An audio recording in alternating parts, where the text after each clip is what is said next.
Chicks Export Limited, Toronto, Canada, shipping barrels and other cargo to Grenada in 3 weeks, including custom clearing and home delivery to anywhere in Grenada. They source, purchase, and ship new and used anything. Call or WhatsApp Eric, aka Greens, on 416-569-9755. That's 416-569-9755. Check us out on Facebook at Green Chicks Export or email us at greenchicksexport@gmail.com. Well, it's on Ride Along, so it's happening here. Came over here. What does it mean? You know, I grew up in what I guess we call a typical family. We break all the stories, and that's just a fact. And that's why everyone has a story to tell. Ride Along Live, yeah, it's the real deal.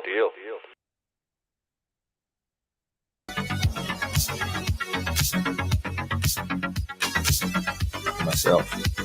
Yeah. Yes. Ride Along Live. Welcome to the ride, guys. Welcome to the ride. Welcome to the ride. Share the ting. Everybody inside Nafisia Evans, how you doing? Guys, today I'm going to tell you from the start. It's going to be an interesting conversation. We have the man from the South, Mr. Andy. I was so tempted to say Andy Mitchell. I don't know why. Inside joke, we're going to talk about that. I was so tempted to say Andy Mitchell. Andy Williams is going to be chatting with us live. And it's nomination day, so we're going to find out all about the nomination process. We're going to find out about the NDC, the NNP, who's in, who's out. And yes, there are a few that is out, and we're going to tell you all about that. We're talking about all of it. And of course, it's your primetime conversation, so you're also going to get opportunity to call in and chat live. All right? Okay. So, Night Riders, how you guys doing? Welcome to the ride. Let me big up everybody. Hey, Peter Chase. First one up, Peter Chase. Big up yourself, Peter Chase. I see V, big up yourself as well. Lindy Romaine, June Regis. Everybody. Andrea, big up yourself. Thank you so much for chiming in. Everybody share the thing. Share it up. Share it up. And of course, guys, as we said, and we'll continue to say, this platform is have an open door policy, right? For each and every candidate and each political organization, we have an open door policy to come and chat with us. Okay, so we put that invitation out. Today we're speaking with Andy. And hopefully, guys, tomorrow, the following day, we're looking to speak to the NNP candidate as well. All right? Guys, we said open door policy to hear everyone plan on developing Grenada. All right? Let me share the program one more time. Yeah. Rena, how you doing, Rena? Big up yourself, Rena. Richmond woman. Agatha, thank you so much.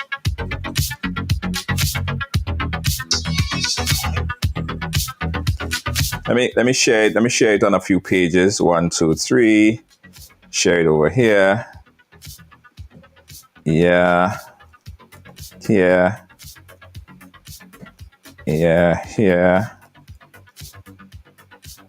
There we go. All right, we're good. All right, okay. So, ladies and gentlemen, let's welcome Mr. Andy Williams. Andy! Hot spot. Yes, What you seeing, my brother? I'm good, man. I'm good. Good. Keeping busy. I mean, let me tell you, I'm very proud of any person that take on the responsibility and the vitriol and whatever, all of that to come into public life, because we know that it is not easy, right? You're going to get held. Your foot is going to get held to the fire. You're going to go through a lot of this stuff, and I know it's not easy for you.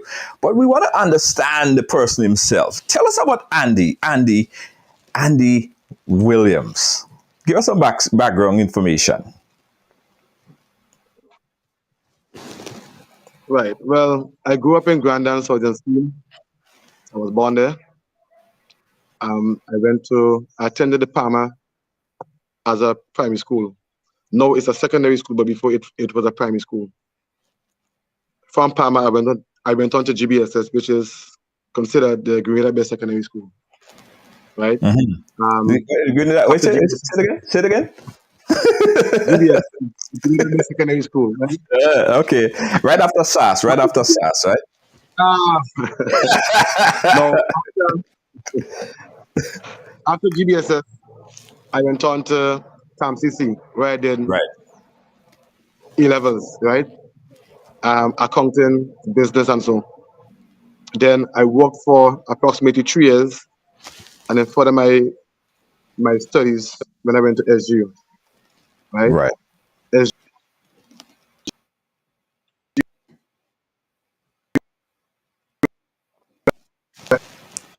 All right, hold on. We having a little bit of audio visual issue there with Andy. Let's work on rectifying that issue that we have there with Andy, having some internet connectivity issue. Let me see if we get Andy back. All right, Andy, you back? Are you hearing me, Andy? Yeah. I'm hearing you. Right. Okay. Yeah, we had some internet challenges there. So yeah, you were saying. Right. So I went to SU where I did bachelor's in business administration and accounting. Right. And after that, I went on to be. I love business. I love accounts and so I went on to be for Texaco, a Chevron, a Rubin. Right. After that, I went on to start my own business. And let me just say this, right? And I love to say it. You see, sometimes people love to share the good part of their life. You want everyone to know that, our good part. But I believe in keeping it real, Junior. Right? So I tell my staff, I tell it in churches, I tell it everywhere, on the radio, on the television, and I lost my job in 2010, December 2010. Right? I lost my job.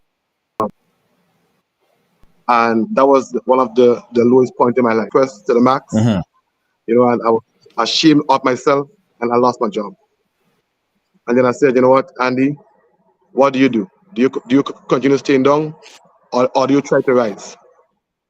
And what I did in January 2011, about 3 weeks from then, I took $1,000 EC and an escrow van, and I started to buy goods from Trinidad, put it in the back of the van, and go around and sell.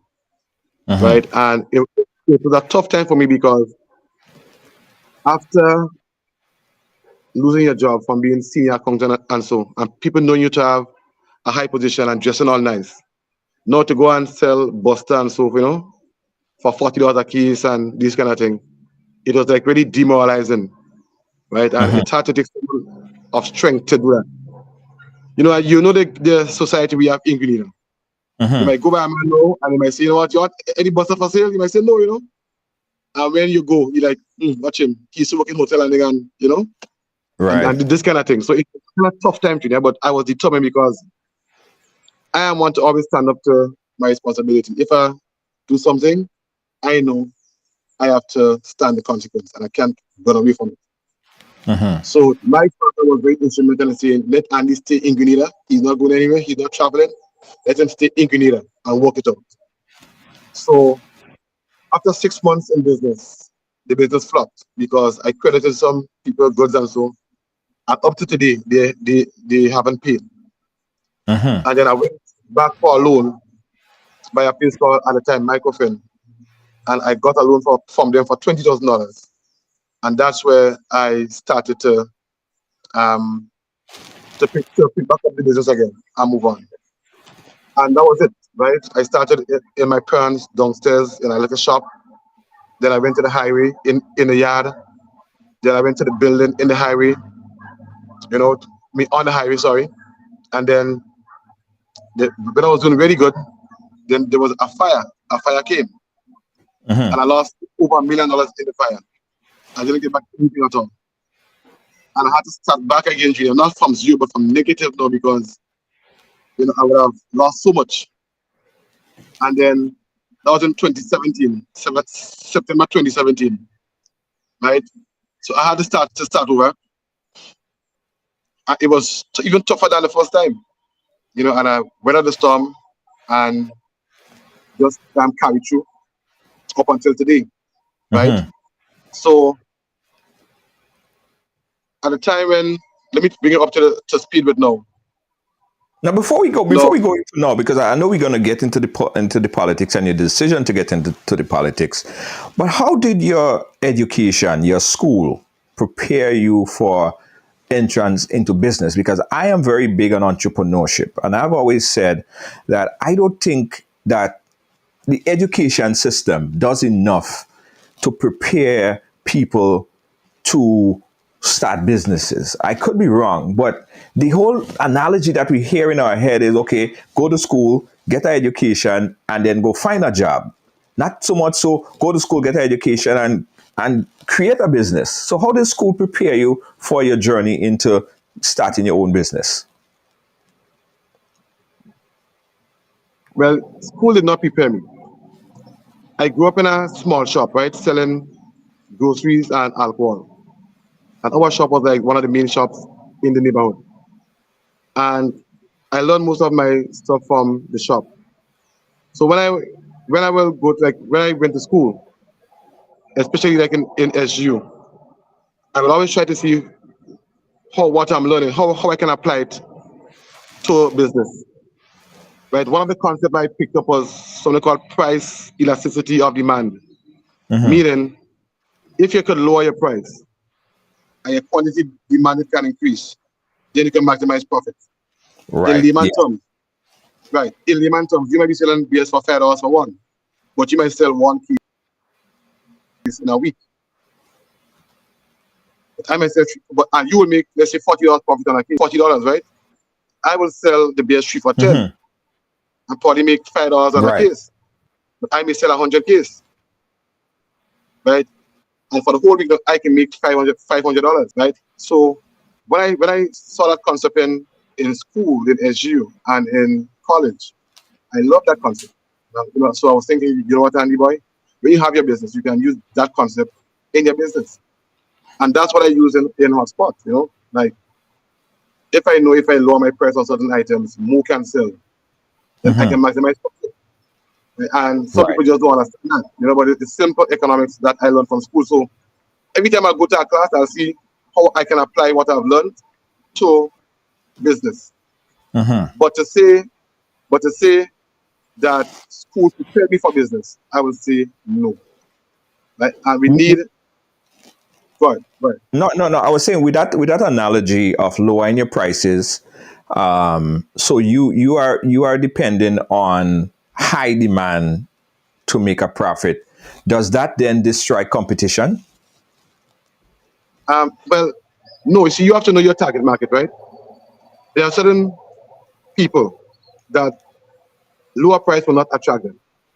For example, the manager of Republic Bank would not come and shop in our spot because, it's all about. Okay. There are different things. For example, the higher class people. It's a matter of prestige, right? It's a matter of image. So, Junior, if you are the manager of Sol, I'm the manager of Republic Bank. We may want to shop in with you because we want to show that we are doing good. You know, and Junior, you know, and hi Andy, you know, and to show that we are doing good. But to the man who have, or to the single mother who is struggling, right? So the man who is working for maybe $800 a month, and he has to stretch the dollar. To the parent who has five children and have to make ends meet. To her, making groceries and saving $20 on $100 is a lot, Right. right? So you have to know your target market and know what competitive advantage that you have, and then based on that, you will know who you are targeting. So I do not target everyone. You know? For example, like my customers will not be real value customers, basically. Right. Okay. And when you know your customer, then you can do things and target them because you know exactly who you are targeting. So if I see you come to sell me a product, let's say baked beans, and it costs $7 for a tin, I know that will sell by me. But if you give me a different brand that cost that will sell for $3 or $4 also per tin, I know that is my market. So it's a matter of knowing your market and knowing how to appeal to your market and your base. Right. Also, Junior, we are in the age of social media. So we have to use social media even more to attract business. And when I say that, I mean it doesn't cost much to put an ad on Facebook. You pay $10 US, and you can reach 10,000 people. Right. Also, every customer that comes into your store, you are going to give them to give us their phone number, and we will put them into our WhatsApp group. So when we have special, we can send it out to them. Okay. Right. Again, you don't learn that from school. School don't teach you that. So you create like a loyalty type program with your customers. It's a good blueprint. What are some of the challenges that you face? You spoke about customers. You spoke about people owing you money. You spoke about people not paying and having these problems, these challenges. What other challenges did you have in developing and creating sustainability in that business? Your biggest challenge at times will be staff. You have some staff that will be loyal, you know, but then your concept is a different concept in terms of you like a high traffic place. You know, so some staff may not understand, why work again, sell again, you know, but that is what keep the business going. Also, well, one of the biggest challenges that I had was the fire. That was like one of my biggest challenge. With that, again, Junior, when I had my fire, right, you would think that the banks and so will want to come and assist you. Because before I had a fire, everyone was at my feet, begging Andy, you know, let me get the facility, let me get your loans and so on. After the fire, everyone just back out. And Andy alone in the rain, and he alone have to try to make things happen. Now I look at my staff and said, it's not just about me, it's about my staff because they have family that depends on them. So, and Andy, you know what? Try to see how you can get this business up going as quick as possible. Right. So, also as local business people, there's no incentive to grow. When you grow, it's like you have to make up your mind to be hit with a whole pile of taxes and a whole pile of stuff, which just discourages from growing.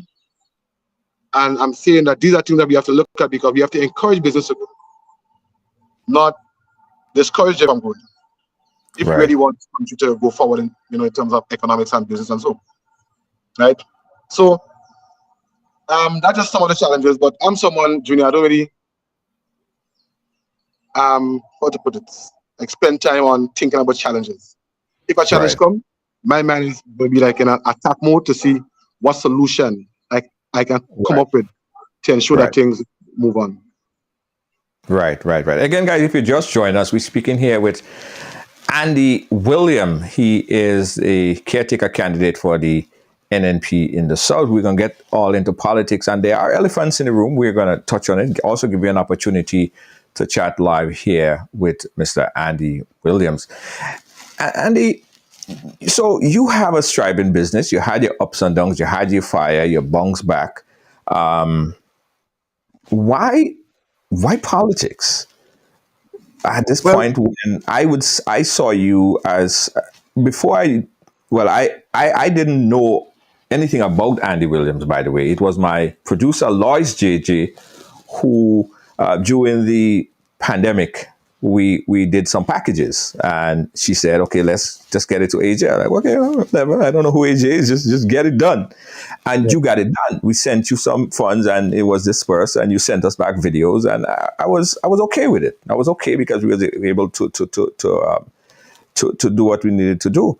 So it looked to me as it was a thriving business. It was doing well. Why did you decide to even entertain the idea of politics? Now, first of all, I did not want to get involved in politics. I love politics. I love it. Since Barack Obama got involved in politics, I was inspired. Inspired to see a black man who everyone doubted could be the president of America. I would watch his speeches. Oh, hold on. Let me hold on. Not to cut you there. Yes, I meant NDC, not NNP. All right, you could go ahead because everybody giving me cue there. You know. All right, go ahead. Yes. So I will look at his videos, and let me tell you something. For like about 4 years, my television was glued to CNN only, no other season. Like, that's how much I used to look at Obama, and just he was an inspiration to me. Just seeing how he will just, the crowd will be behind him, both the whites and the black, everyone will be behind him. And so I started to watch politics more and more. And then I started to pay more attention to Grenada politics. Right. And when you're talking about Doc, Keith Mitchell, that was my boy. I love him. You understand? I love him. You can't tell me nothing about Keith Mitchell. I'm a boy. Right. My father and I were NMP. My mother, and my brother, Danny Clark, DJ Killer Song, NDC to the bone. And Danny and I will be arguing. I'll be NMP, Danny will be NDC, and we arguing to fight. But we wouldn't, and so. And that was it. But then afterwards, I started to see certain things different. Like, for example, last election with the teachers and so, and where they had to, a promise was made to them for the increase. When Doug got in power, he refused to pay them. And the way it was done was so disrespectful, I find. And I find that they were tricked. And I didn't like that. Also, the same with the oil and gas, where you say you have oil and so on, you come up and, and so on, and no oil, And then you look at certain things, I'm like, nah, man. And then I started to look at Maurice Bishop. I saw in Maurice Bishop time how the country was progressing. We were moving forward. Education, the literacy level was increasing. Exports was increasing. He brought marketing board where we could have exported our crops and so. He brought the NIS, and the international airport. And we will be making saltfish in Grenada where bananas is right now. We used to be doing saltfish right there. Nectar, jams, And back in the days, Junior, the country was moving. Maurice would be meeting with the people. I found out and all these things. And when I saw that, I'm like, yes, man, this is how the country should be moving. And then I tried to compare it to modernly, to the time now. And I saw that, well, listen, we are not really moving forward. I would like to see more agro-processing taking place. All our mangoes are spoiling. And fruits are spoiling, but these things can be frozen and be put into use, We can be making juices and all these things. Right? I feel like we ship away our same mangoes to Trinidad and buy it back in a more processed form. We sell away our chocolate or cocoa and buy it back in chocolate, you know. And I'm saying, nah, man, market them board again, you know, lost its whole purpose. No, marketing board is competing against their own farmers in Grenada and not really exporting. They are selling food as restaurants. Right, Julian? So I'm saying, you know what, nah, man, I don't like what things are going. So I will speak up against it on Facebook and give my ideas on Facebook. And then last year, Doc approached me last year because I didn't want to get involved in the politics. And then Pursueda approached me on the NDC side. And again, I didn't want to get involved in politics. But then when I saw Deacon Mitchell and I heard him speak and speak, and when I heard his vision and the way he wants to move Grenada forward, I'm like, this reminds me of Morris Bishop, of the movement. And Andy, you're stop being a coward and staying in the back because you're afraid victimization, you're afraid of attacks and all these things. Stop that, Andy. Because a man who stands for nothing falls for everything. So I said, I messaged Deacon once and told him, you know what, man, I should have been there with you on the, you know, in the journey. And then one day he called me and we spoke for 2 hours. And after speaking for 2 hours, Junior, I was satisfied that this is where I should be. But I still said no. Still said no because I was scared, I was coward. Right. And then whenever I told Deacon no twice. And when I told him no, inside of me was not satisfied. I'm like, Andy, you're not doing the right thing. But I make a joke with Danny. I said, Danny, you know, I told Deacon yes. But I was just joking. And when I said that, Junior, I felt that pressure just released inside of me. And I said to myself, I don't know if it's a good answer or not, but all I know is that this is where God wants me to be. Right. So after speaking to Deacon again, I told him, you know what, yes, I will take up the mantle and I will get involved. But did you think about the process of the election process? For one, whenever you submit yourself to go so public, everything about you, including if you fail grade in elementary school, everything comes up. Were you afraid of anything in particular? Was there something that you was like, you know what? I don't wanna go to the scrutiny, you know. No, because Julia, let me tell you something, right? I believe that anything that's in the dark will come to light eventually. And tell me one person, Julia, who did not do anything bad or wrong in their life. As a matter of fact, you want to accept the person that you are today. No, you like to see the nice gold chain and so, and all the nice, you know, things. But sometimes the process they go through, Junior, is not a nice process. Also, what about the U2 things that he's smoking weed on the block right now, and there's no hope for him? What about the U2 things that, you know what, I've made a mistake and my life is done? What about the people who think that life is not possible anymore because they have wasted certain parts of their life? But if they look at Andy, who is not a perfect man, and they see Andy can rise, Junior, from one level to the next, that alone can be a motivation to them. So people may look and try to criticize me, and that's okay. That's okay, Junior, right? I cannot stop anyone from saying anything about me, right?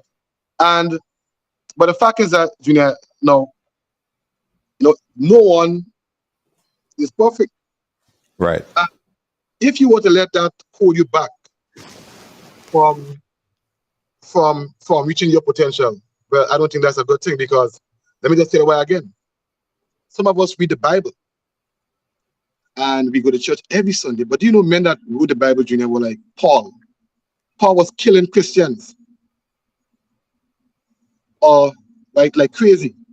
And the same Paul was converted, right? And he wrote 2/3 of the New Testament. Moses, who led the people out of Egypt, Moses killed a man. David, who wrote all the Psalms that we read every day, David committed adultery, and he even committed murder also. And I can go on and on, you know. So, Junior, the fact is that sometimes God used people who are not perfect. Let me just finish by saying this. There were two men who went to the temple to pray. One man was saying, listen, God, I've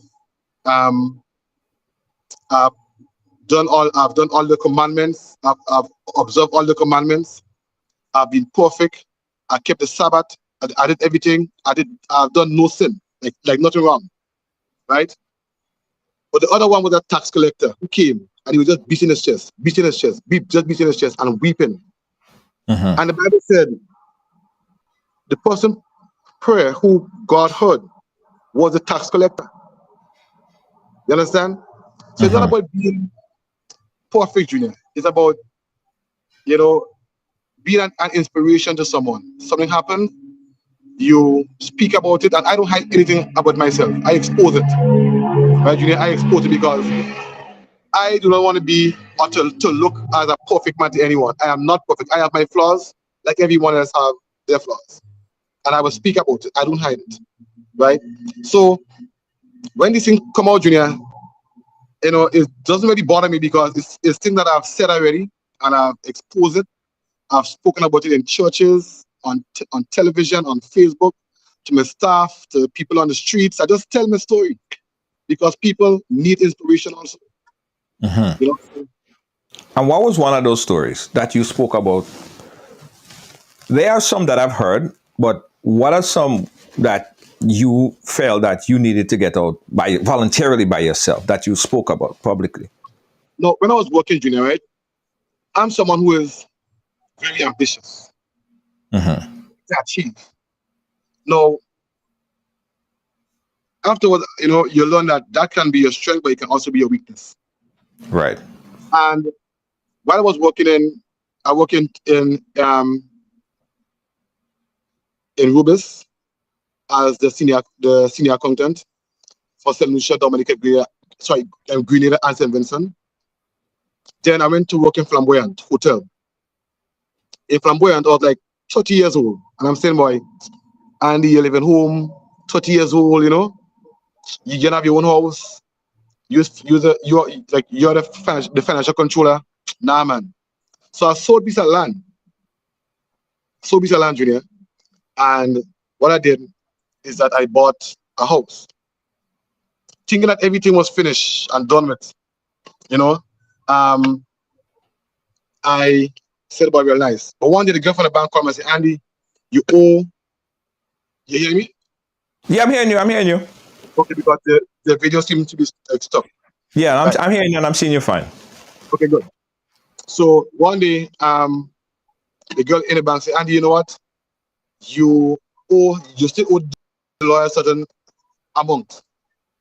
So Gina said, Lord, but what I could do? So I was going to my parents to ask them for some money borrowed. But they had to send money for my sister in Canada. So I'm like, Lord.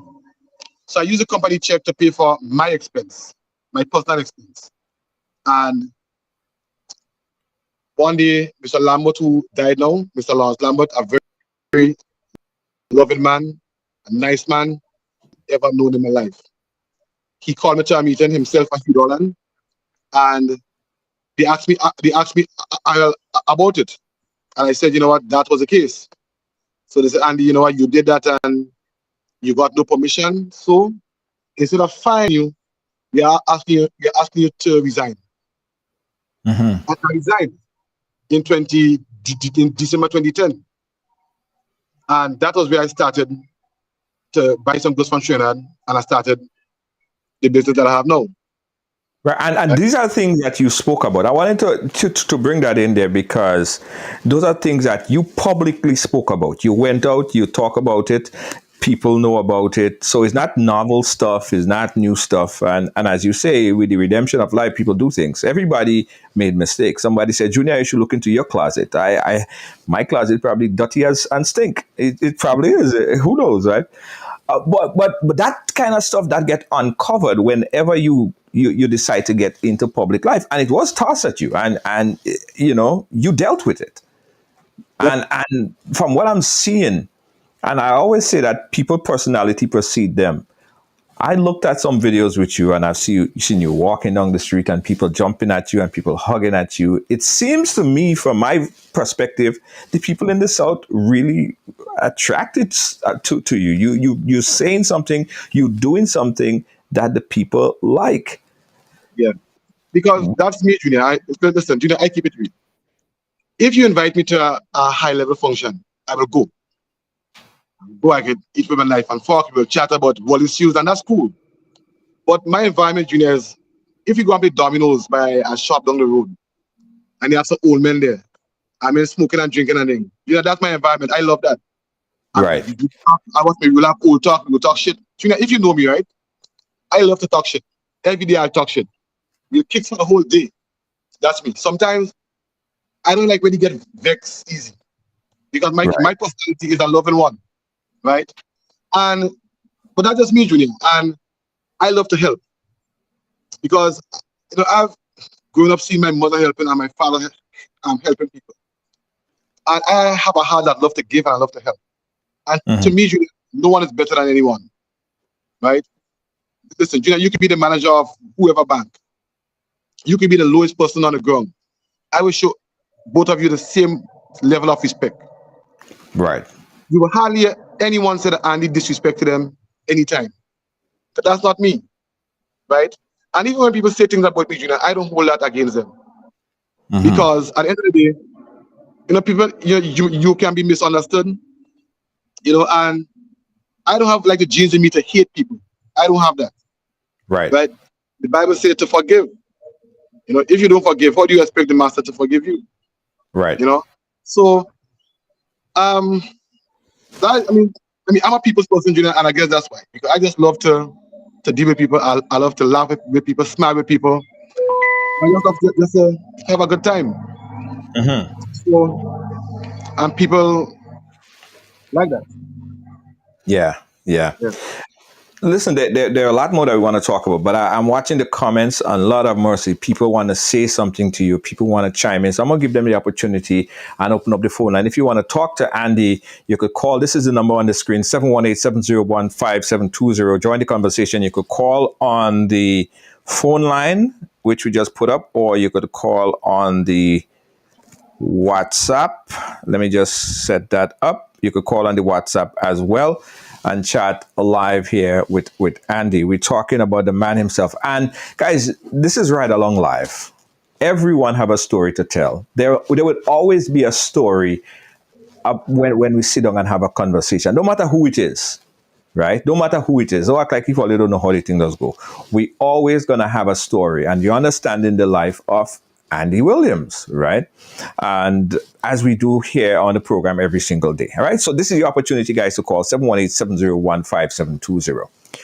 So let's go back a little bit. When you said yes when you officially said yes to Deacon Mitchell, that you would be a part of the team, what was his response? I think he was happy with it, and he was happy, and I was happy to be part of the team also. Right. I thought as a team that will be a team that will try to transform Grenada. New ideas. Right? Deacon is one of the smartest guys that I ever met in my life. Right.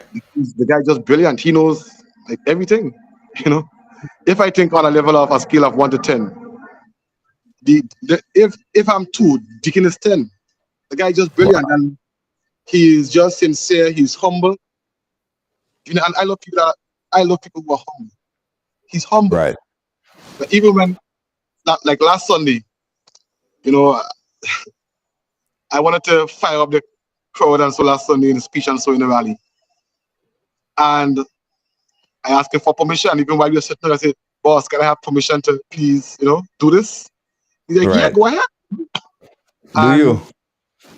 Exactly. Nice. So I mean, we got a caller on the line here. Let's bring them in. Caller, you live. Where are you calling us from? On the phone line. From Brooklyn, New York. Andy, it's Raquel, your cousin. Hey, Okay, hold Raquel on. Clark. Hold on one second. Hold on one second, Raquel. Let me bring you in properly, so everyone would get a chance to hear you as well.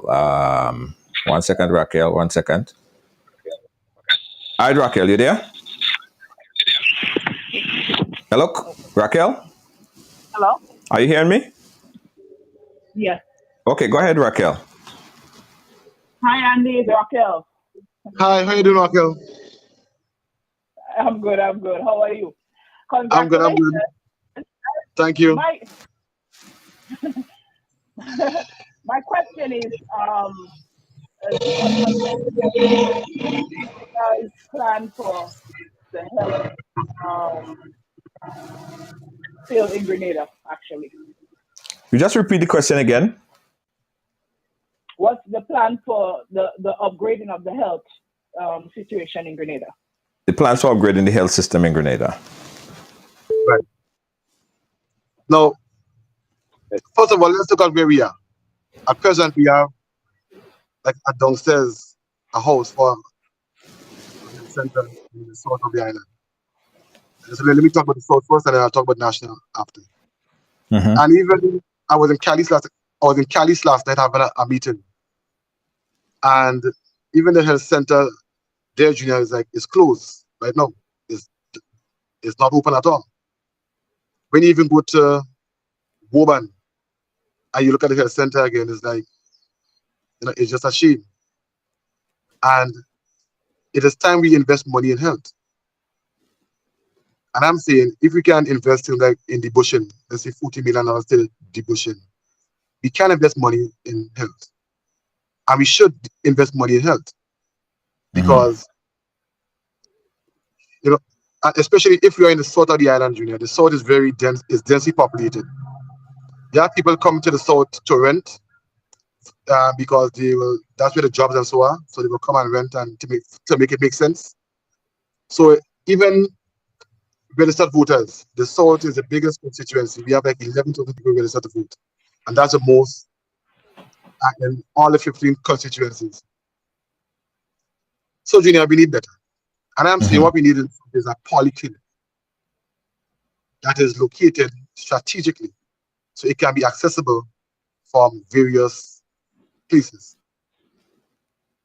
Also, what that will do, it will ease the burden on the general hospital. So instead of you having a case where you're overcrowded at the hospital, now that polyclinic can create an alternative to the hospital. Right. In addition, we need an ambulance that will be stationed there 24/7. My father was sick. We called the ambulance. It took over 40 minutes to come. We have an ambulance in the south of the island. It could have been a matter of 5 minutes, Junior. And when you're sick, time could be really important. Also, in the south, we need doctors in that polyclinic on call 24/7. And we need nurses there also 24/7, right? Because sickness can come at any time. And you have guests and so at the hotel that can fall sick, right? Yeah, Grenada can be blacklisted also very easy. So something can happen to a guest in a hotel, and it could be the process was not done properly, it was not handled properly, and that alone could have negative effects on you. So it's good to have a good health system, and I'm saying we need that in this one. It may not be done in year one, but it's something that can be done in the first term, right? So on the case of healthcare, this is what we have to do. And also, Junior, 2 more points. We have to stock the hospital with medications and equipment also, right? And also we have to pay our nurses and doctors proper salaries. Because right now we are not paying the nurses on contracts right now, Junior. And as a nurse, you can work for 10 years. As a matter of fact, there are nurses that work for 15 years, Junior, on contract. And they are saying, Andy, we cannot even go to the bank for a loan. So guess what? When they get better opportunities outside, they will leave, and Right. then leave us in a case where we are not or we do not have our best nurses, to work.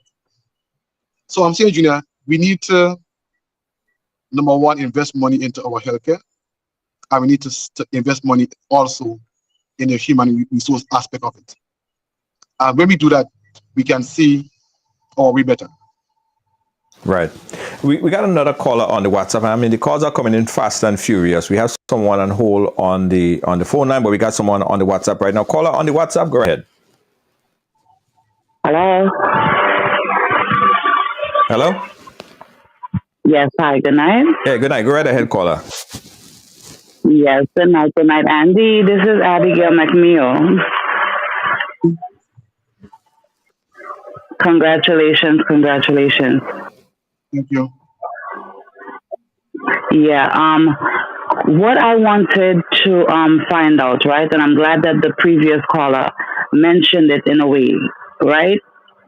As you would have found out, I'm not too well anymore, and the health system, it's not up the best. I actually was in some kind of, well, you could say cardiac arrest this morning slightly, and I actually called in for assistance with the ambulance. And I'm not talking about the general ambulance, but some transition clinic or something like that, because that's the closest number that was in my phone. And when I called them, the young lady told me that they'll be able to send an ambulance, but it's going to cost me $150 one way and $150 the other way to come back. And to be honest, this is concerning because it makes me believe that once you don't have money, then pretty much you're dead. So in a situation like that, what is going to be implemented in the future? I have to say in the future because I know you guys are going to win with situations like these. And that Yeah. we have to invest money in the healthcare, and we have to show that we really want to improve our healthcare. That's where it starts, right? And also something again that I want to see us even start implementing. I'm not bad talking to anyone. I'm not running anyone, but I'm saying, like Nicholas Steele was the Minister of Health, right? His line was before he got into politics, his line was salesman with cars and so, right? Owning a car company. But you look at the US. I saw in the US a woman was being grilled, right? Grilled to be to be in charge of health. No, to be in charge of education. And they were grilling her, so what experience she has in education. Julia, can you see me good? Nah, you're kind of getting dark. You're kind of getting dark a bit. Can I put on the light?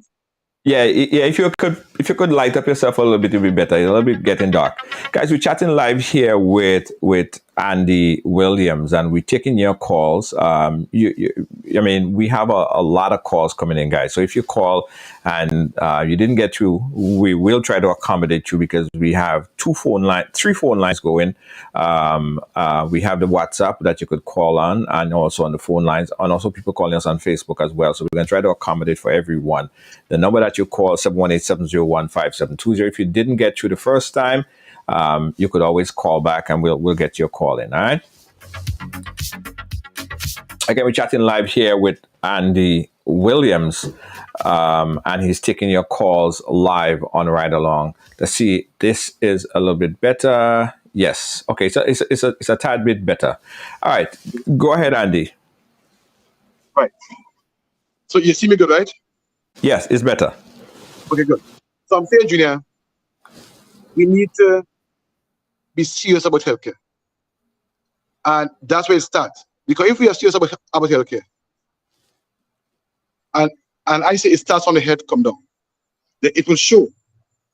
Now, the lady who just called, I know her, and it's a case where she needed the help, but we were a little bit tardy on it.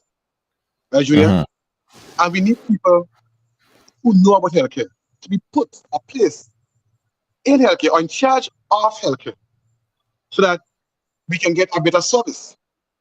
And this Yeah, way but it started. where are these people going to be coming from? Are you looking to pull some more resources from SGU? Are you looking to get foreign doctors, nurses come in? Where are the resources and the manpower coming from to better healthcare? Now, let me say this, Junior, right? In the 1970s, we had SGU here. We should be leading the way in terms of the doctors, nurses, and so. I was telling someone, if Gary, who brought SGU here, came back alive today, he would be disappointed. Number one, Junior, we need to pay our doctors more to attract them. We need to pay our nurses more to have them on, right? And we need to show more emphasis, or place more emphasis in trying to get a good healthcare system. So we have the people, Junior. We have the people. We have a medical school where we can train people. Also, Junior, when one go to SGU, when there comes a time when the students will have to go to either the US or the UK to do their internship and so, their practicals and so. And I'm saying, Junior, what we can do, we can have a teaching hospital here in Grenada, where they can take right here in Grenada. And when they're in the process of doing it, we will be benefiting because they will be treating our own citizens here. And that's one way how we can better the quality of healthcare in Grenada. But Junior, let me just say this, right?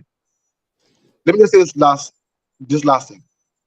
I think the reason why we do not spend money on healthcare because we do not see it giving back returns. But Junior, let me tell you something. There are people in the diaspora that wants to return to Grenada. That's when they retire and so. But they are scared. Because if they return to Grenada, Junior, at their age, and something goes wrong with them, they are living in the US where you have top healthcare to come to Grenada, where healthcare is not up to standard. So we can be losing money because these people, when they come in, they will invest money in Grenada and help increase economic activity. So, and also, Junior, when you check on, like, let's say the operation or so, every chance about to a major operation, they go to either Trinidad or Barbados. And then what happens? So we need to spend money on healthcare because we can even make money if you have a proper healthcare system in Grenada. Right. Okay. Let's jump to the next caller. We got a next caller. Again, the call's coming in fast and furious. We have this caller waiting for a while. Let me see if we could bring that person in right now. Again, it's Right Along Live. Where is that caller? Caller on the phone line. Okay, caller on the phone line. The 305. Go right ahead, caller. Hey, Junior. Hey, Junior. Yeah, Andy. But I know this job that you took up is a nasty job, bro. But I could tell you, you seem to be a likable person. Right. My question is for you though. If it happened that you don't get to sit in the parliament this time around, would you don't know what we politics? Okay. Good question, right? Good question. Let me just answer by saying, right? The best time to get involved in politics would not have been now. The best time to get involved in politics, from a calculated standpoint, Junior, would have been after this election. right. Because Doc is on his way out. Right. If you were to be attracted to the NMP, then it may have space for you there. If your party would have been the NDC, then it would be easier for you because again the NMP may be weaker at that point, with Doc not being there. So that would have been the best time to get involved in politics, not now, but after this election. But I got involved now. Why did I get involved now? Because for me, Junior, it's a matter of, if I get involved now, I can do some of the work, the groundwork and so, and reach some ways, right, and make some progress that can help me in the next election.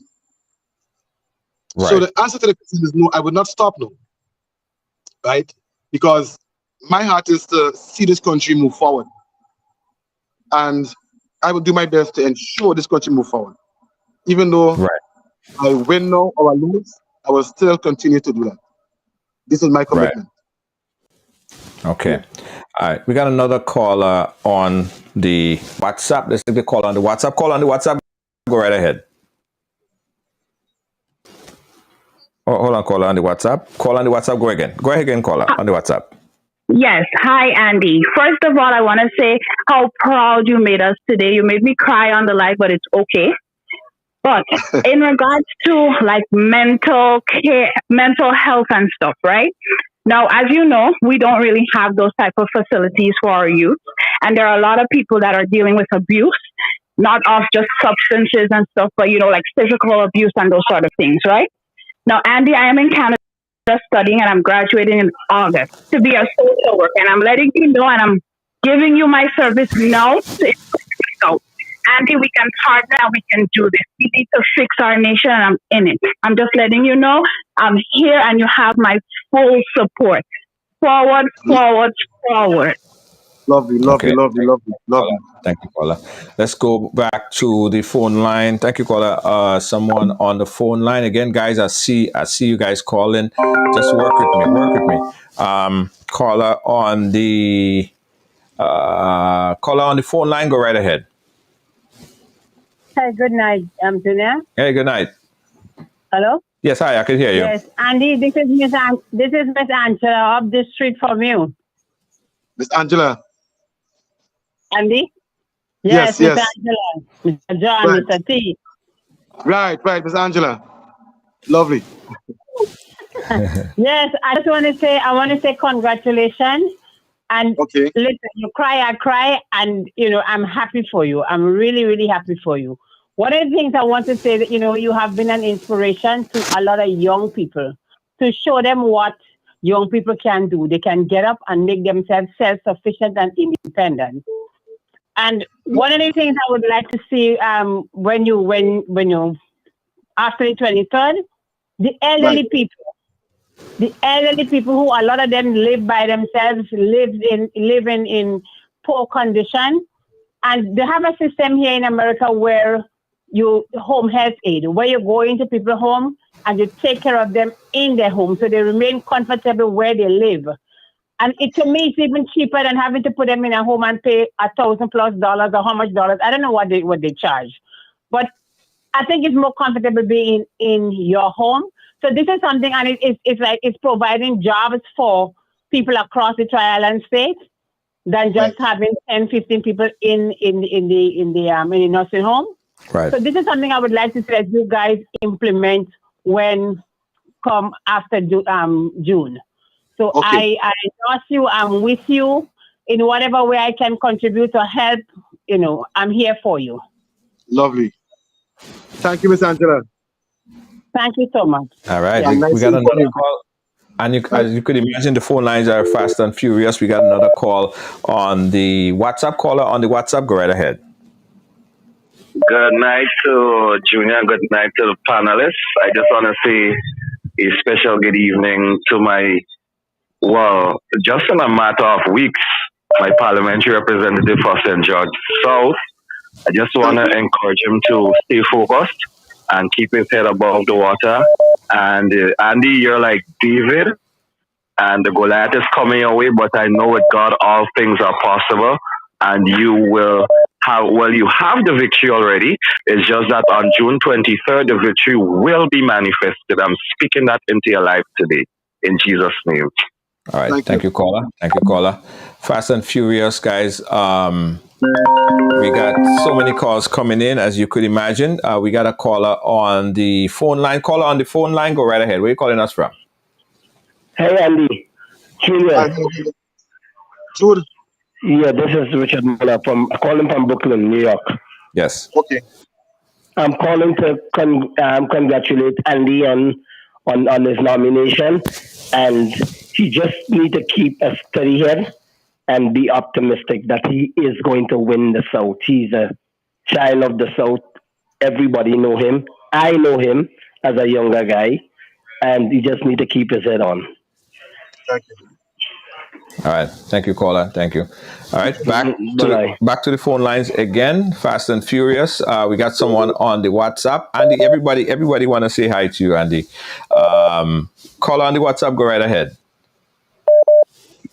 Thank you, Junior. Yes. Let me start by saying congratulations to you, Andy, on being nominated to represent the South. Thank you. And might I say once again, the Prime Minister has fooled and lied to his supporters once again, making them believe that Andy was not going to be nominated to represent the South. So that's another failure on the Prime Minister's part again. Junior, as Andy was speaking about the health sector, you know what came to mind? I remembered when we had the World Cup cricket in the Caribbean a few years back. This government, or this administration led by the Prime Minister Keith Mitchell, made a lot of people add on to the houses. I don't mean to cut you, right? But just kind of make a point and make it kind of brief because the lines are going crazy. Okay. So, just make your point and make it brief so we can move on. This government made a lot of people add on to the houses. Junior, and I know of 4 people who have lost their houses due to these extensions and run into financial difficulties. And you could imagine, he told the people to extend on their houses, but never fix the health sectors with all of those tourists that came into Grenada. But yet, this administration never prepared the health sector in case these people who came in got sick. How backward that was. Okay. Thank you, Junior. All right, thank you, caller. Let's go back to the phone lines. Caller on the phone lines, you live? Hello? All right, let's take the call on the WhatsApp then. You're speaking live with Andy. Call on the WhatsApp. Go right ahead. Good night, Junior. Good night, Andy. Hey, good night. First of all, congratulations, Andy. I have no doubt. I'm extra happy and can't wait for the 23rd. I know after that you will definitely be a great representative. Not necessarily to you, but I think it's necessary for a video or some informational to be dispatched to teach people how to vote, avoid spoil votes. I've never voted in my life, so I'm a bit, I want to know what to do. And I think there are a lot of people like me who need to know what to do, so we don't get a lot of spoil votes. Right. And not just like Andy, but to the NDC team. When you get into office, I think it's necessary before we get to the national healthcare state, because I know that's where they're heading. But for persons who have health insurance in Grenada, I think some tweaking needs to be done to what is allowed to happen. And I had that experience when I had a surgery about 6 months ago, and I think the health insurance has already whatever they want, and it's very unfair to cover what they want to cover and all this kind of thing. I think something needs to be done so that we can address that issue. And if people are paying a lot of money for health insurance, they should be given proper coverage. All right. Thank you, caller. Let me also say before you answer, Andy, guys, when you call in, right, because we don't want to filibuster the thing and we have a limited time, if you could make your point as short as possible so we could accommodate for more calls. Thank you. All right, Andy, the question of the first-time voters, and these first-time voters, of course, they've never been in a polling booth before. Both parties were able to agitate a lot of first-time voters to go to the poll. What is being done to ensure that they know what they're doing? You know? Oh, hold on, you're muted. You hear me now? Yeah, I hear you now. Right. So what my party will do is that we are in the process of making a video to show people how to vote. Because last election, we had a few spoiled votes. right, which we have thought went in our way. Right. And well, both ways. Let me say both ways. You know, and every vote counts. So we are doing a video which will demonstrate how to vote when you go into the polling booth. Into the polling booth. Okay. Yeah. All right. We got another caller on the phone line. Caller on the phone line, go right ahead if you could hear me. All right. Okay. So let's move that caller across and take the caller on the WhatsApp. Caller on the WhatsApp, go right ahead. Just want to say congratulations to Andy, man. Congratulations, you know. Hailing from the Limes village, you know, hometown. Yeah, man. Just want to tell him thanks, you know, for helping me start my business, you know, with a half bag of potatoes he had gave me a couple years ago when Hotspot was right on the stretch. You know, my business is going firm and strong, you know. Just want to say thanks, man. Right. Thank you. Yeah, man. But Junior. Yeah, go right ahead, Andy. Now, let me just say this. Sometimes we feel like if we have someone to strive, that it takes away from us. Right. And that is so wrong. As black people, especially, Junior. I don't mean to kind of race into this, but as black people, we have to stop trying to pull each other down and try lifting each other up. Right. That is how we can see progress, you know? Yeah, Junior. Yeah, absolutely. Let's go back to the phone lines. We got a caller on the line. Caller on the phone line, go right ahead. Caller on the phone line, go right ahead. Hello? Yeah, hi, go ahead. You're live. Where are you calling us from? Hi, is that me? Yes, that's you. Go right ahead. Oh, okay. My name is Denise. I'm calling from Toronto. All right. Hi, Toronto. Hi, Andy. Well, I'm looking at the live talking right now, so I'm not sure if I'm. No, you have listen to us on the phone line. Forget the live for now. Listen to us on the phone line. Listen to us on the phone line. Okay, I just want to say congratulations to Andy, and I'm really proud when I look at the live every night or whenever they have it. It shows that he's such a caring person, and the people in the South really love him, and you know, I think he's on the right track. And I also want to ask him, because even though I'm living in Toronto, I have my property in Grand Anse, so I'm like a South girl. And I want to know, Andy, regarding the roads, the infrastructure of the roads. There is a particular path that people take if there is an accident or if there's too much traffic on the main Grand Anse Road. They will go up the Golf Course Hill and then proceed down to end up back into Montu.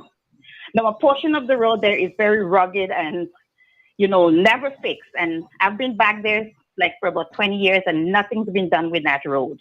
And every time there is something going on the Grand Anse Road, people are just going back and forth, and nothing has been done with that little piece of road. I just want to know, you know, and I just want to put in something there. Would you guys be looking at, you know, little side roads like that to improve the infrastructure and make it more accessible for people to travel? That's my take and my ask. And I just want to say thank you very much and very good luck on June 23rd. We'll be watching out for the results here. All right. Okay. Thank you. Thank you.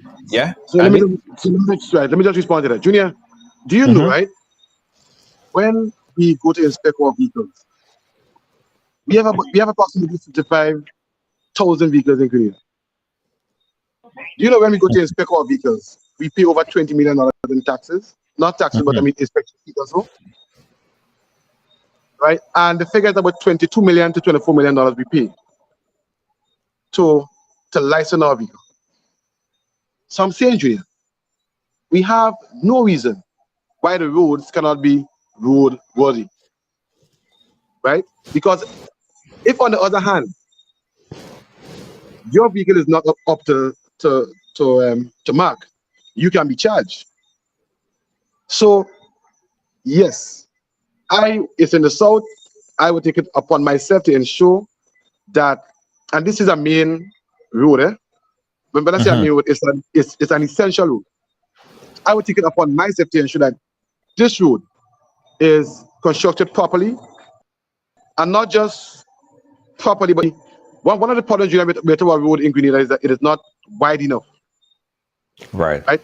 So we need to ensure that all these things are taken into consideration when constructing the road. So yes, it's something that I look at, and I will try my best to ensure that that is done properly. Also, Junior, let me say something like it. What you find happening is that right now a lot of roads are being done, and you see, the government are giving their friends the project. So some of these guys do not know anything about roads, nothing about roads, Junior. And when you look at some of the roads that are being constructed, it's just a lot to be desired. And I'm saying we need to stop that. We need to give people who can do the job, give them the job, and do it so it can be done properly. And at the end of the day, we can be saving our resources in the process. So yes, I will look at fixing it and doing a proper job by giving the best person who can do the job. Okay. All right. Let's jump back into the call. We're going to take about 3 more calls. We have a few more things that we want to talk about. We'll hold the calls for a short bit. Caller, you like where you're calling us from? Right. The phone call on the WhatsApp. Call on the WhatsApp. Go right ahead. Hold on. Call on the WhatsApp. Call on the WhatsApp. Go right ahead. Call on WhatsApp. Could you hear me? Yes, I'm hearing you. Okay. Go right ahead, caller. Yes. Good night to you, Mr. George, and good night to Mr. Andy Williams. Yes. Good night, sir. Yes. I'm just calling in concerns with the tourism industry. I would like to know. Caller, listen to us on the live. I mean, on the phone, not on the live. Talk to us straight on the phone and just mute your background audio a bit. Hello? Hello, Junior. All right, I think we lost that caller. Let's go to the phone lines. Hello. Yeah, hi. Hello? Hello, Junior. Good evening. Hey, good evening. Good evening. Good evening to Andy too. First, let me congratulate Andy, and let me Thank you. congratulate all the prospective candidates who became candidates today. Andy, I want to say kudos to you for stepping out and taking out such a mantle. You are from my generation, and I believe that our time has come. We want to say thanks to those who would have tried to manage. All right, we lost that caller. We're going to take a last call, guys. We want to talk about nomination day today and what happened today. So let's take this last call, and then we're going to come back with your questions. Take this final call. This is our final caller for this segment, and we're going to take a new series of caller on the WhatsApp. Go right ahead. You're the final caller for the time. Call on the WhatsApp. Go right ahead. Yes. Good evening, Mr. George, and good evening to Andy Williams. Yes. Yes. I'm calling in regards to the tourism industry. I would like to know when your government, including you, when you all sit and get into government, what would be done for the tourism industry? Because as you know, a lot of the staff in hotels and so forth are being underpaid, and I would like to know what measures would be put into place to rectify that problem. Lovely. Yeah. Right. Number one, Junior, let me just say this, right? Yes. First of all, we need to equip our people to be able to attract the higher paying jobs at the hotel, the managerial jobs, right? And let me just say this. If I'm negotiating Junior to bring a hotel to Grenada, part of the negotiation will include work for my people. And it may take some years for the hotel to be constructed. At that time, what we can do, Junior, is to train our people, send them to different hotels and so in the Caribbean for training, so that when the hotel is completed, our people will be able to be equipped for the higher end jobs, number one. Right. Number two, Junior, I always say that we are giving a lot of these hotels concessions. be it taxes and so. But our people are getting the lower end jobs. Number one. Number two, you have homegrown hotels, Junior, who are paying full taxes. And you have hotels who have the big chains and so, who are finding ways to pay less. For example, I was speaking to one of the hoteliers, a local one, right, last week. And he was saying, Andy, you know what? Some of these big guys, one room may cost $1,000 a night. But they would take out, but when they remit the money to Grenada as part of the room sale, we may only get $200 because 400 might be taken out for administrative fee, 300 might be taken out for commissions, and so. And these are ways, Junior, of remitting a lower amount to us, so that they can pay less, and so, or they can submit less in terms of room revenues. So, Junior, we have to look at these things, right, and make it more equal across the board. But, and we also have to increase our minimum wage, Junior. Because hotel workers, listen, we give all these breaks and so, and you find people working in these hotels, our own people are working in these hotels for like $800 a month. And they depend on service charge, Junior, to really bring up the salary. If service charge is low, then they go like with probably $1,000 or less. And I'm saying we need to increase the minimum wage because, Junior, $800 for a single mother who has 1 or 2 children, who has to pay for food or buy food, pay the bus for the children, education, utilities. $800 is not enough. So we need to raise the minimum wage across the board, Junior, so that these workers can work for more money and can better sustain themselves. So number one, I believe, is through training, so we can get the higher end jobs. And number two, increasing the minimum wage so that our workers can be, can be paid better. Right. I want to talk about the pension issue. There has been a conversation that's been very topical in this election cycle. Now, the Prime Minister just released, so I could pull it up, the Prime Minister just released some information as it relates to the pension payment 2022 delivering. It says, all outstanding pension payment to the workers who retired long before 2022 would start receiving their payments through a phased approach based on national cash flow. What is the NDC response to the payment of pension and gratuity for so many workers? No, let me say this, Junior. Pension, the court made this ruling. So it's not a matter of if we have to pay the pension.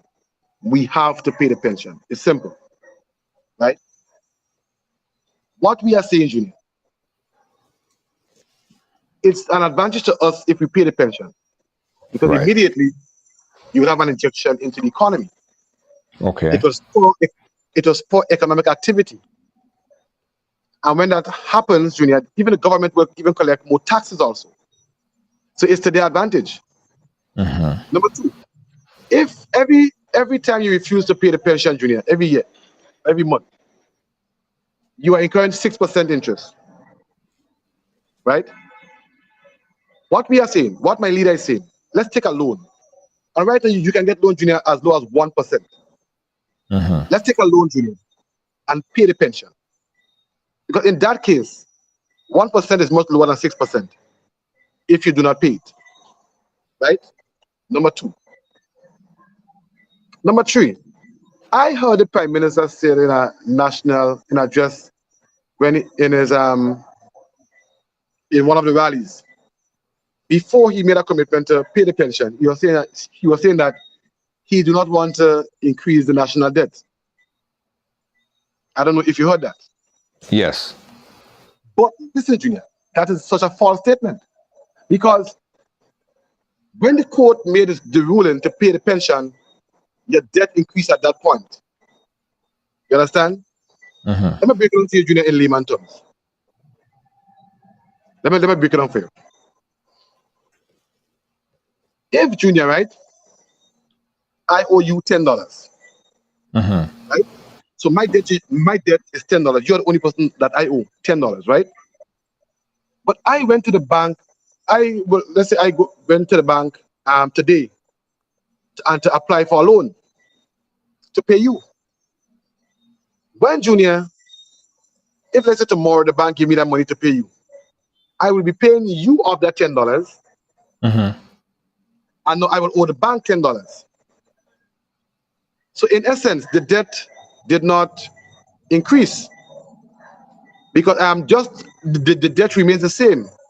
Because basically, I paid you your $10, so I do not owe you again, but I owe the bank $10. But pension is a recurring expense. It's not a one-off payment. Yes, right. Yes. No. What you can do, we can sit with the unions, number one, and we can have a payment plan. So we can develop a plan for, let's say, the next 2, 3, 4 years. So we know exactly what our pension expense will be. But what we are saying, Junior, is that we need to pay it. You know, we don't have a choice. The court made a ruling. And what we can do, if we take a loan and pay Junior, it will cost us less because we will be paying it off as we go along. And number two, we will be growing the economy also because the government will be receiving more taxes. Remember, VAT is a consumption tax. So every time, if you have more economic activity, more spending taking place on the island, then more tax will be collected and the government will be collecting more revenue. And in that case, Jeanette, we will be in a better position to even, spend more because we are earning more. So that alone can help grow the economy, and the economy needs an injection right now. It needs it. Right. Again, guys, we're a little bit over time, but we're speaking here with Andy Williams and talking about a range of issues. Now, today was the big day that we saw everyone out there supporting. It's nomination day. I know a lot of people on the campaign trail, they're like, probably Andy not going to make it to nomination day. That was the topical issues going around. How was today? How was nomination day, Andy, for you and the other members of the NDC? Well, for me, it was very emotional because, Junior, what I did, we gathered by my mom house, and we walked towards the lines. And walking towards the lines where the elections office is, I got emotional because I could just picture myself, Junior, as a little boy, running around with no pants on and, this thing back in the days, and to see I am the one that is there right now to represent my community, which I grew up. You heard Miss Angela just call on the program. Miss Angela, people like Miss Teresa Mason, people like Miss Patel, like Sonia, like Miss Audrey who died, my dad, Miss Marjorie, just name them, Miss Maureen. These are people, Junior, that grew us up as children in our community. Right. And to see I am here right now representing my community was just emotional, Junior, because it could have been anyone, but I felt lucky to be the one, and I want to thank God for that. And so just the walk alone, Junior, made me start to cry, and I felt, I was emotional. And then getting inside and signing the papers and coming back out and seeing how happy the people were, Junior, that to me was just amazing. And I know the other candidates were also, they were excited also. The Queens, the Karen, the Lacrette. And let me just say this, Junior. One thing I love about our team right now is just a love. It's just a love, Junior. We know who our leader is. We respect our leader to the max. And we just have a lovely camaraderie between all of us. Lacrette is such a fun-loving guy. Ron Redded is such a humble guy. Kevin Andrews, again, such a humble guy. You have Lennox Andrews, who taught me economics in school. You have Gloria Thomas. She is like the mother, And she's just, it's just a loving team, Junior. And everyone was just excited today.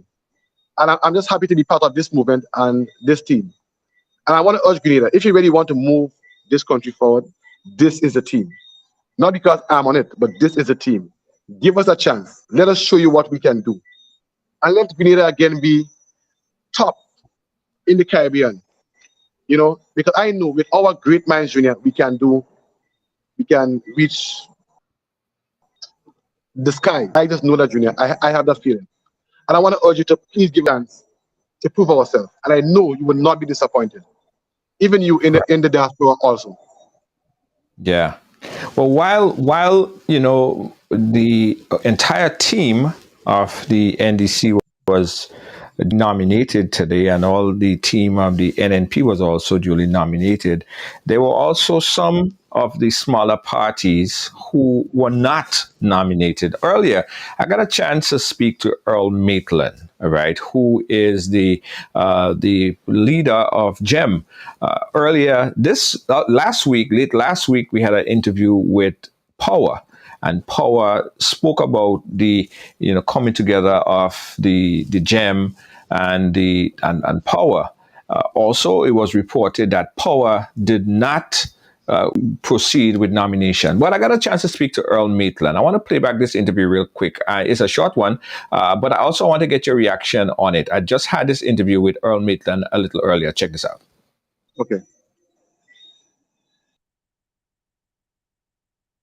Maitland from GEM to talk about the nomination process today. As you guys know, today is nomination day. It's nomination day in Grenada for the upcoming election. Earl, how you doing? And we eager to know about your decision and what transpired today as far as nomination. Did you proceed with your nominations for today? Okay. Good afternoon, Junior. Today I can't say that I'm fine. There is too much corruption in Grenada for one to feel settled. I am very concerned about the current situation here in Grenada. And today, I decided not to be nominated. Tell us about the decision and why you made that decision. Okay. Now, my mission is to ensure that the rights of all Grenadians and the Constitution, all the mandates and the guarantees of the Constitution are fulfilled by persons in authority, which includes the supervisor of elections and the government of Grenada and other individuals living here in Grenada. Now, what transpired today is a result of the unfair election, the unfair election in 2018. As many who have been concerned about the election and the processes. So today I decided not to partake in the election for the simple reason that this election for 2022 would be unconstitutional and it would be unfair. It would be unconscionable for someone like me, a patriot of Grenada, to partake in an illegal election. Now, I use the word illegal because there have been many constitutional violations by the supervisor of elections and by the two major political parties here in Grenada.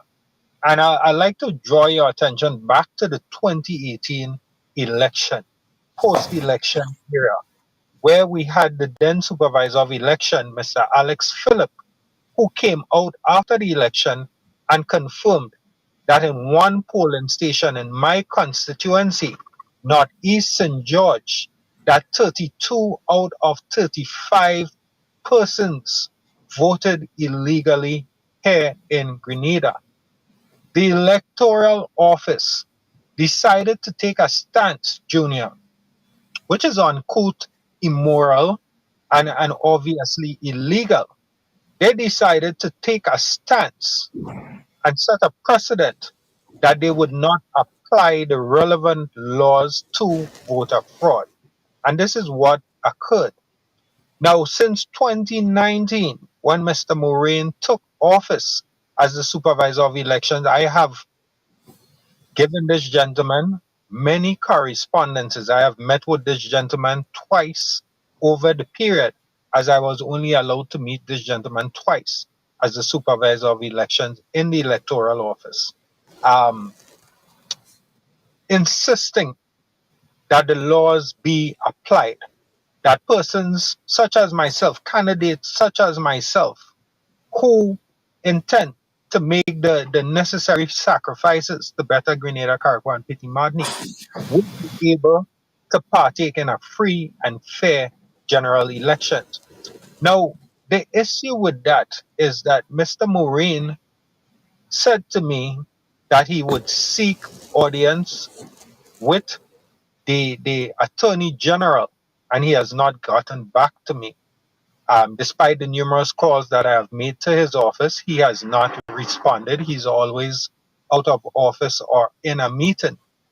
Now, in 2022, approximately 5 weeks ago, Junior, the supervisor of elections, Mr. Elvis Moraine, participated in the Bub report with Kellon Bub, and there he stated that himself, the National Democratic Congress, and the New National Party had a private meeting concerning a boundaries issue in the Mount Rush area, an issue that they decided, these three parties decided among themselves that the law, the constitutional law, would not be applied. And that constitutional law I speak of is Section 55 and 56, which regulates that there must be a constituency boundaries commission to implement boundaries. Now, these three individuals did not inform none of the other 14 registered political organizations, including Grenada Empowerment Movement, in that meeting. I then raised this concern with the supervisor of elections that I am aware that he has just admitted to breaking constitutional law. The accusations that you have against him, do you think that that is a way of muzzling or stifling smaller political organization? I would say, you know, Junior, there is truth to what you're saying. The question, the fact that you would ask the question, I believe that we all know the answer to this. Many times we would see smaller political organizations, despite the sacrifices that are made, despite the work, the actions, the selfless actions that speak for us. It has been stifled not only by the electoral office and the public servants, but also by local media. Is power going to be nominated? The candidates of Power, the newest political party here in Grenada, they also decided, based on the evidence that has been shown, that they would not be partaking in these illegal actions by any conscious person partaking in this general election with the names of dead persons from 2012 and 2016 still on the list as of today, nomination day, with lists printed out, that it would be unconscionable and they would be doing a disservice to the people of Grenada and the Constitution. That was an earlier interview I did there with Mr. Earl Maitland from GEM. We'll bring back Andy in here. Andy, do you concur with anything that Mr. Maitland said here as it relates to the certain illegalities in the process? Let me just say good night to Mr. Earl Maitland, if he's listening to. That's my good friend from way back when. And let me just say this, Junior, that I can't really speak about like what actually happened, but I'm saying right is right. And if it's a case where everyone should have been consulted, I think that this should have been the case. And the elections office, or they are the one that, you know, should ensure that these things happen. So if that was the case, Junior has always saying, and he's correct, then, you know, I am always for the right, doing the right thing. Right. As to the case where the dead people named also on the list, list was printed, and we have like 7 days to object to anything on the list.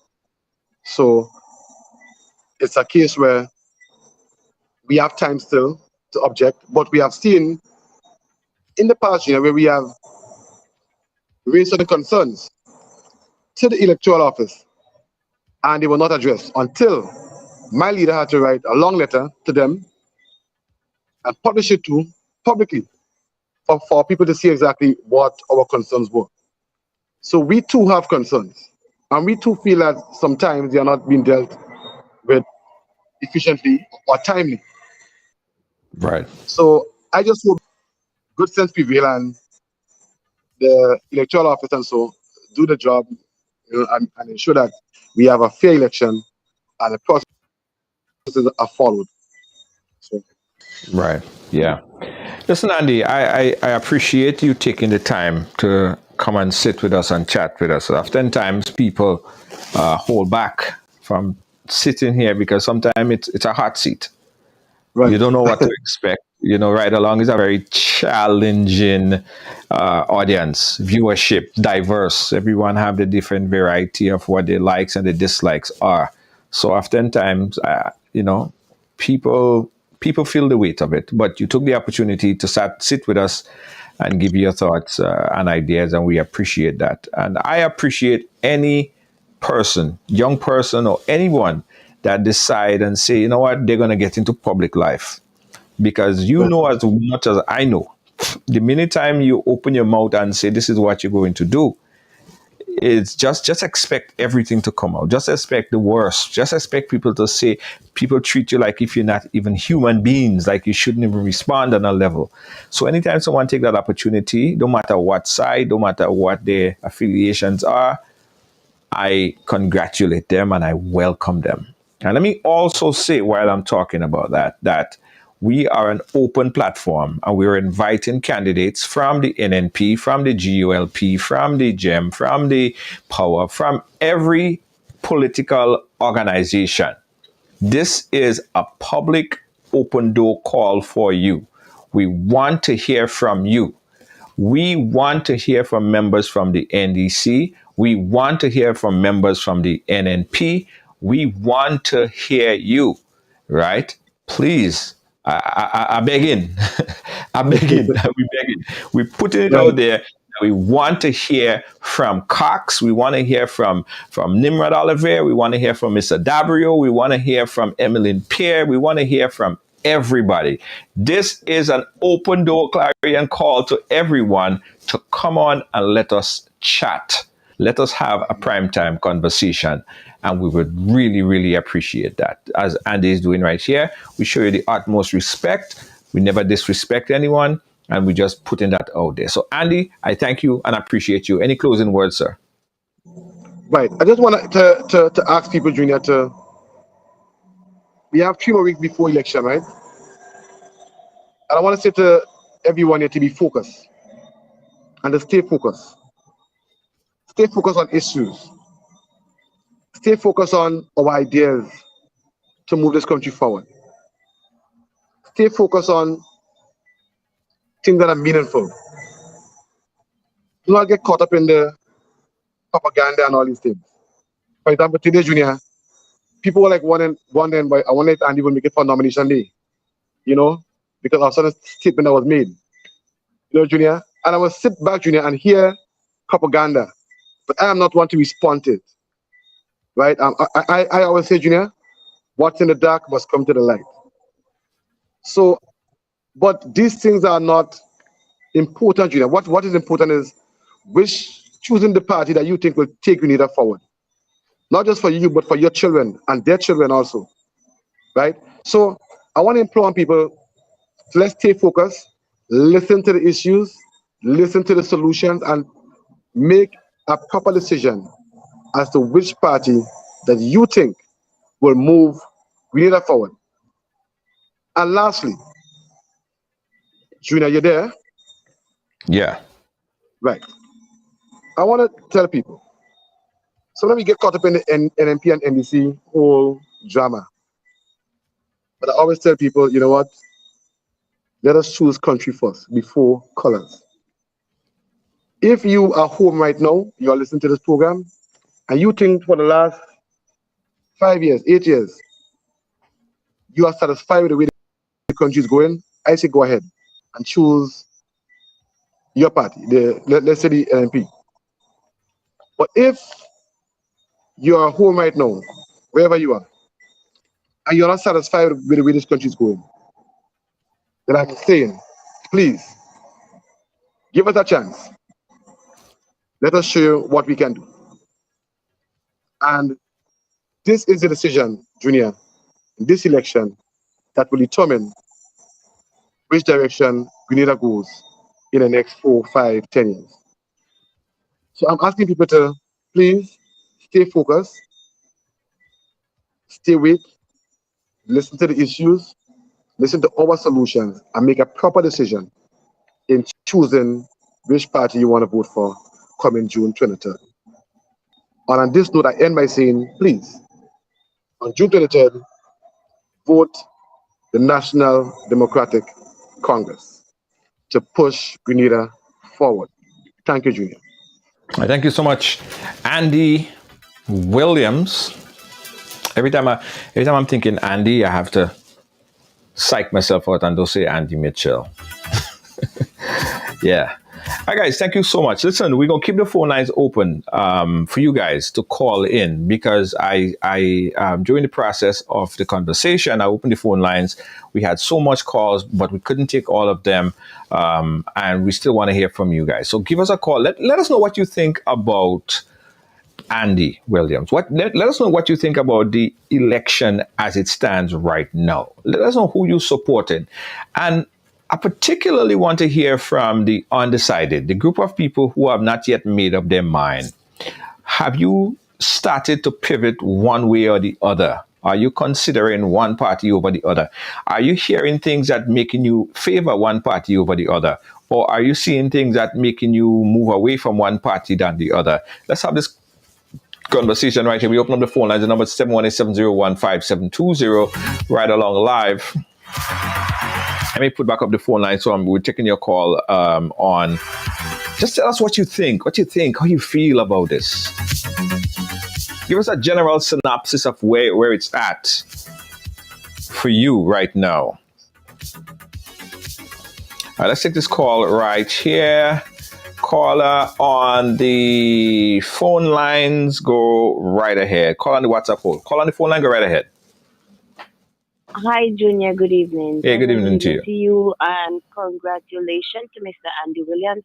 I'm calling from New York, and I mean, I don't know much about Andy, but my mom told me so much about him. She worked with him before, and she said to me, if she were living in the South, he definitely would have get her vote, because he's a people's person. And I mean, it's such a good thing that an elderly person could say about a young man like him. So once more, I'd like to say congratulations to him, and keep his head up despite of all the rumors and stuff like that. And I mean, I'll see him on the 23rd. We'll celebrate together. Because definitely will be there, going there to vote. Thank you, Junior. Thank you so much, caller. Thank you so much. Caller on the WhatsApp, go right ahead. Hi, good night. I was trying to get Andy when he was on the live, but unfortunately I didn't. But I've been undecided. I'm 26 years of age and I've never voted. Right. Now, this is the first time I am looking forward to voting. Mm-hmm. Unfortunately, I wouldn't be able to vote for Andy, but I think I have made up my mind as to whom I would like to vote for in moving the country forward. A caller was speaking something about the healthcare. We all know healthcare system here in Grenada sucks, but more so the mental care of Grenada. It needs a lot of revamp. Mm-hmm. And I hope that Andy or his candidates as well will look into that, because the mental health, I mean, everything, if someone have a little mental breakdown, they tend to just give them injection without even trying to, work out of what caused them to have that nervous breakdown. Right. And I'm speaking from experience. So that's my contribution. Caller, hold on. Before you go, let me ask you a question. You mentioned that you know who you're voting for now because you've been undecided for so long. What particular thing or what particular incident did you hear that made you decide that you go in this way rather than that way? You don't even you don't even need to tell us who you're going for, who you're not going for, but what, if you don't mind. Oh, okay, no problem. Well, as I said, I've never voted because I didn't see where both of the more popular party was looking to bring Grenada forward. Right. But listening the different lives through the NMP and the NDC, I mean, this election is very hot, and it had me rather interested and had me pulled in and listening to the both sides. I said, no, this time I have to vote. Okay. So you were just caught up with the momentum and you just had to do something. Yeah. You get the vibe. Get the vibe. The bee bites you. All right. Yes. All right, caller. Thank you so much. Thank you so much for calling. All right. Caller on the online, go right ahead. Hello? Yeah, hi. Go right ahead. Junior? Yes. Yeah. Listen, well, I independent, right? And I've been looking at the both two parties. I've been watching and I'm listening to them. And I'm in a situation right now where I'm thinking now, to get my vote, I look at it both ways. You know what I mean? Like this. Experience has a lot to do with making my decision. Experience. Because looking at where the world is going and where the world is heading, to me, we need some experienced people on board to run it. I mean, if they stick there, I would love Grenada to have a position because of checks and balance. I would love that. Right. But experience take me all the way. Experience, because this world is crazy now. We don't need no amateur. We need some people who has real experience in this thing, because the thing is that the country, you make a bad decision, it affect a lot of people, man. Right. You affect the whole country. No bad decision cannot be made right now. Right. In the way Grenada is now. All right. Thank you, caller. Right, man. Thank you so much for your contribution. 718-701-5720. I got a caller on the phone line. Call on the phone line. Go right ahead. Hi, Junior. Yes. I was listening. Like two callers just called recently. Yes.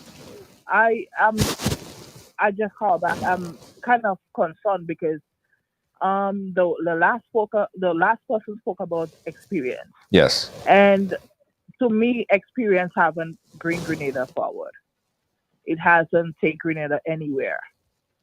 And I think we need something new and to see what they can do. And then we can judge. But the experience haven't bring Grenada no way from the past 2 years, 8 years, or no way at all. Okay. Thank you, caller. Thank you so much. Yeah. I cut the person off on the WhatsApp. Caller, the person that was on the WhatsApp, please call back. I cut you off by mistake. I meant to put you on air. Tell us what you guys think, guys, in this wrap up. I think the person called back. All right. Caller, sorry, I cut you off by mistake. Go right ahead. Where are you calling us from? Yes, I'm calling from St. Andrew. St. Andrew, go right ahead. No, I'm not a first-time voter. Okay. But I've been listening. And what I noticed with this NDC, it's a better NDC than the last NDC. Okay. The way they bring out the ideas, the way they tell you they will do things, you can get the honesty from it. Especially when you listen to the man in the south and also Deacon, especially let me put to the man in the south. When I listen to him tonight on Rydell, on your program, Yes. When you hear a man could stand for his faults and come out openly, not any man, not any human being could do that and does that. But when you get somebody to do it, because it's not we that forgives, it's God. Right. That's a man. That's a man of integrity. That's a man of class. That's a man you can trust. Right. And I believe right now we can trust the NDC. The NNP, if you do look back on the amount of years we were there, it's only one set. One set. You know, something hurt me today in Grenville. It really hurt me. When I look at the people, especially those who look after the elderly, and they will be, if I was undecided, I would have never voted for NNP after that. And I saw these people leave their work, supervisors as well as the other workers, leave the work today. They give them day off today and have them jumping up in the street for the whole day. Even those who see after, who spraying hands, who walking on the houses. Come on, where the government money is going, our taxpayers' money are going. And then these people want to say that is safer hands. When you take them out from the job and bring them on the street, that's safer hands? No, it's not. That hurt me. That bleed me today. Now, if you're there and you hear anything happen to any elderly today, what would they say? They would blame the workers? No, I wouldn't blame them because they had been calling them and telling them if they don't go, they would lose their job. And I sure, because I know one of them told me that. I don't even want to talk loud because it's my neighbor. Right. She told me they call her and they asked her to go, but this one was a brave one. She said, no, I have my work to do. I cannot leave my job and go. Not nice. We need to do better in Grenada. Thank you so much. Thank you so much, caller. Guys, we have 2 more minutes, guys. We have 2 more minutes and then we're going to wrap up. We have a call on the phone lines. Let me take the call on the phone line. The penultimate call on the phone lines. Caller, are you there? All right. Caller on the phone line, I'm not able to get you up. Let me take the caller on the WhatsApp and try back for the 305 number. Call on the WhatsApp, go right ahead. Hello? Yes, caller, go right ahead. You're live. Yeah, hello. That's NNP for you. You know, these people and them have no plans for the country. That's what they are. I would never surprise at that. That's who they are. So they're giving the people work, so they must go. And this is a dictatorship government, you know, and we have to know that. You know what I mean? That is worst state Grenada ever be right now. That is people and them. So they had to go. We need something new. Thank you. All right. No problem. Thank you, caller. All right. The final caller. Caller on the phone lines. Go right ahead. You've been on hold for a while. Hello? Hello? Caller? Caller, listen to me on the phone. Listen to me on the phone, not on the live. All right. The caller ain't ready. All right, so guys, we got to wrap up here. I thank you guys for watching. Thank you guys for sharing. Thank you guys for being a part of our conversation. Again, I want to put that call out, right, to members of the other political parties. We're asking to, let's have a discussion. Let's have a chat. Let's have a candid conversation about your plans to move in Grenada in the direction of your political organization. This is an open invitation, guys. This is an open invitation to all candidates to come on and let us have a conversation right here. All right. Right Along Live is where you stay to get all your election coverage. We're going to be giving you wall-to-wall coverage every single week. And on the day of election, we're going to have our team scattered all around Grenada, giving you up-to-date and informed information. And as soon as any candidate, as soon as anything move in the electoral office, we'll be the first to know, and you'll be the first to know. So don't forget, like and follow this page, because this is where you're going to get all your election coverage. Now, this is also a call for folks who have businesses. You have a company, you have an event, and you want to advertise on Ride Along Live. We're inviting you to come on board and start advertising, start promoting to send your business viral. All right. So give us a call, 718-701-5720. That's 718-701-5720. For the folks who are true diehard supporters of this program and this platform, yeah, you are supporters. You are financially contributing to this program to ensure that we could continue to do what we're doing here on a daily basis. We bring you news, we bring you games, we bring you information. There is never a dull moment here on Ride Along. And as much as sometimes, we get tossed all over the place and people might say whatever they have to say, we do believe that you love your Ride Along and we want to continue to do what we're doing here. So in order for we to continue, you have to play your part as well. Become a supporter of this platform so we could go forward together. Strong, right? Real strong.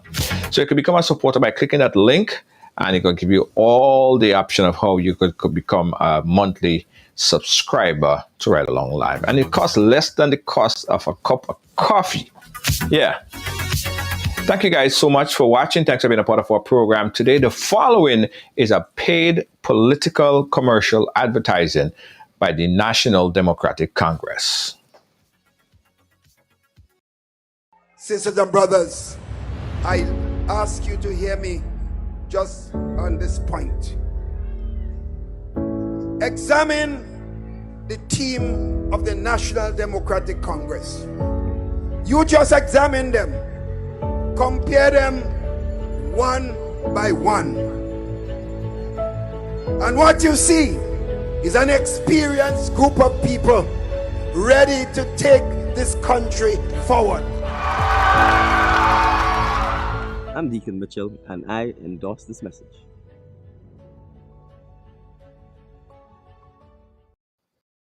It's hard to imagine this is how 2020 started.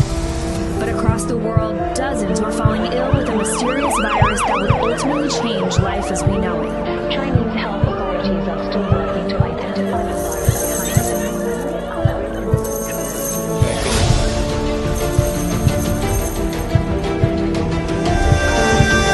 The COVID-19 pandemic is now casting doubt over the 2021 As soon as it gets open, I can.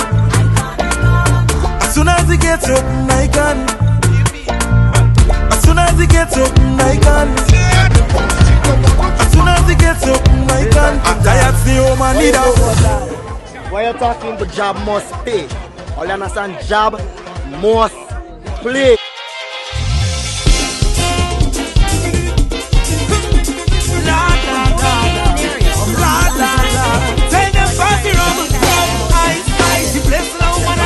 Watch how the party turn up tonight. We going out and party, the people better we causing trouble. Trouble, trouble. Just watch how we causing trouble. Trouble, trouble. You don't carry the fire that my ancestors have given to me. You merely adopted the job. I was born in it. This is job, religion, job, religion. This is job, religion, job, religion. This is job, religion, job, religion. This is job, religion, job, religion.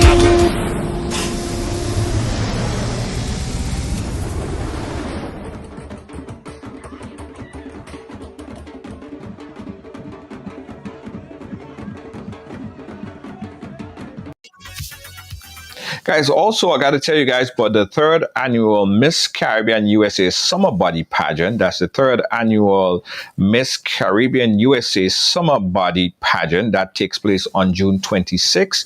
June 26, 2022. Those open at 4 p.m. That's going to be at the American Legion Hall.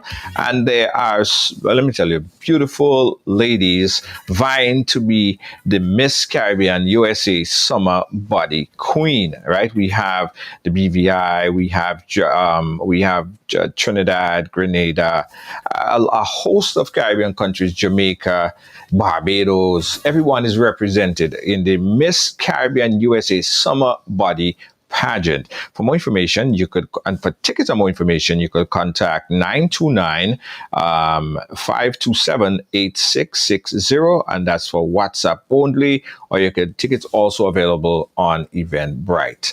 If you need more information on that event, you could always check out the flyer on Facebook. All right, it's on our Facebook page. All right, guys, so thanks again for watching. I'll catch you guys again tomorrow. Peace out. Bye-bye.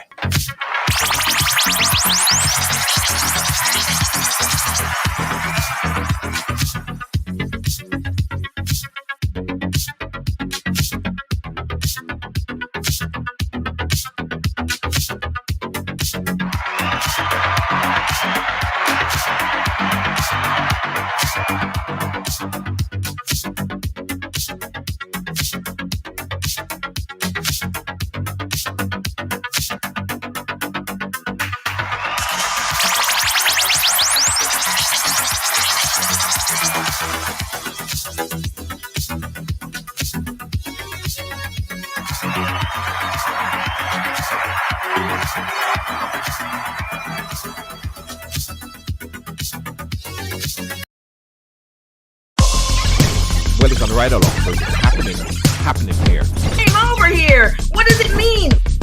You know, I grew up in what I guess we call a typical family.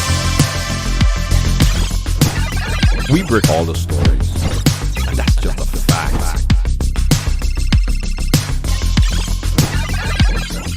And that's why everyone has a story to tell. Right Along Live, I mean, yeah, it's a real deal.